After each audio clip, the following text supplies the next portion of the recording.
Hola Sobat Kripik, welcome back. Selamat datang lagi nih di podcast Kripik Film. Masih bersama gua Rangga. Di episode kali ini gua akan nge-review horor dari Thailand. Judulnya adalah Home for Rent alias Rumah Kontrakan. Disutradarai oleh Sopon Sukdapisit. Kalau masih ada yang inget La La Land di tahun 2011. Nah, ini sutradara yang sama yang bikin La La Land. Selain Jepang, horor Thailand itu sempatlah jadi kiblat horor-horor lokal gitu.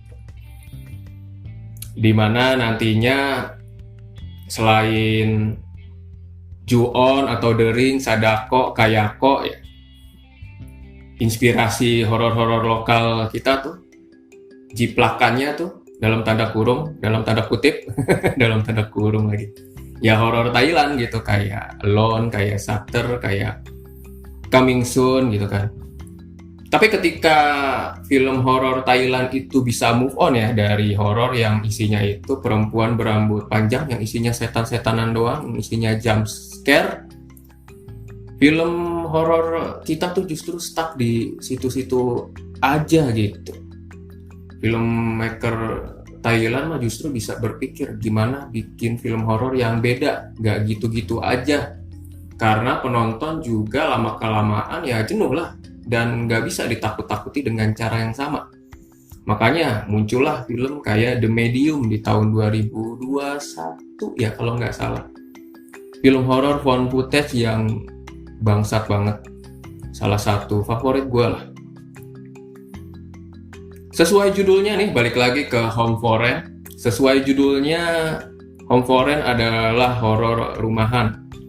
Persis seperti La La Land.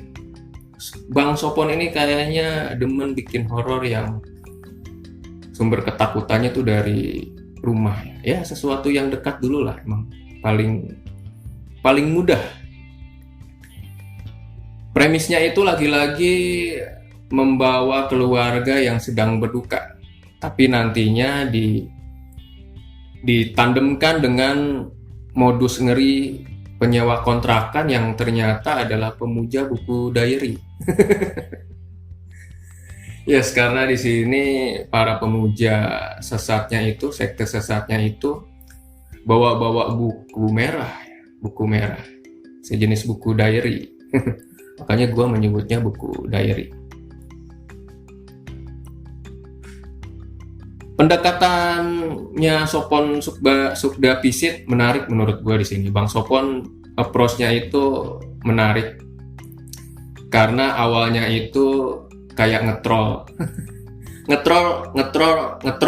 orang-orang yang nggak suka dengan penampakan di awal gitu. Di awal film udah penampakan jegar-jeger gitu kan. Nah, gue itu kan tipikal penonton horor yang gak suka di menit awal udah ada penampakan. Nah ini Bang Sopon langsung ngetrol di awal dengan menghajar penonton dengan nggak berbagai juga sih, ada penampakan gitulah. Gua kira jadinya Home for Rent itu hanya horor yang wah gini-gini aja nih, lagi-lagi horor yang isinya penampakan doang.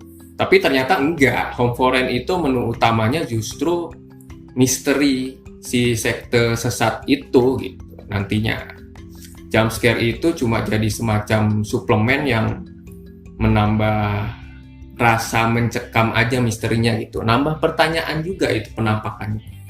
Jadi setannya siapa sih sebenarnya gitu, kenapa dia mengganggu si keluarga karakter utamanya itu nantinya. Tapi menu utamanya sih sebenarnya misteri si sekte sesat ini gitu. Dari awal udah dibikin penasaran. Ini penyewa kontrakannya siapa mereka sebenarnya gitu. Terus nanti juga suami si karakter utama itu juga ikut-ikutan bawa-bawa buku diary merah dan ternyata dia juga pengikut pemujaan sekte buku diary ini gitu. Nah dari situ istrinya langsung lah mencari tahu gitu. Siapa sih sebenarnya si penyewa kontrakan ini dan apakah benar si suaminya itu ikut-ikutan.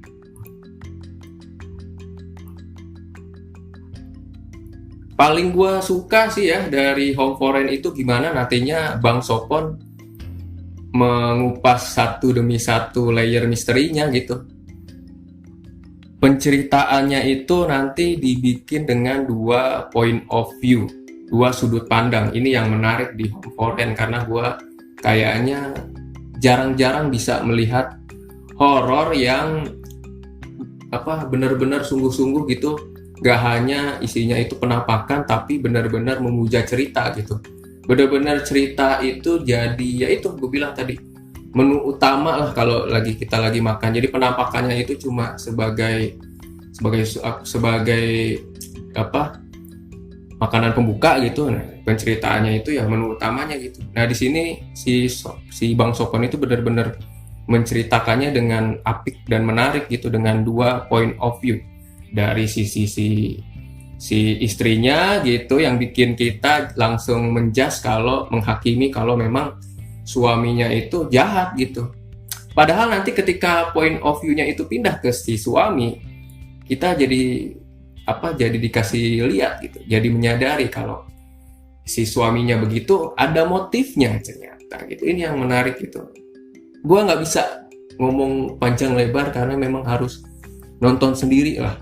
Ini tuh tipikal film horor yang harus lu tonton dan tanpa tahu sama sekali gitu, buta sama sekali gitu, justru makin menarik karena lu akan makin wow, makin hoh gitu kan, makin tercengang lah pokoknya ini dengan pas ketika si Bang Sopon itu mulai mengupas layar misterinya satu demi satu. Bangsat lah anjingnya.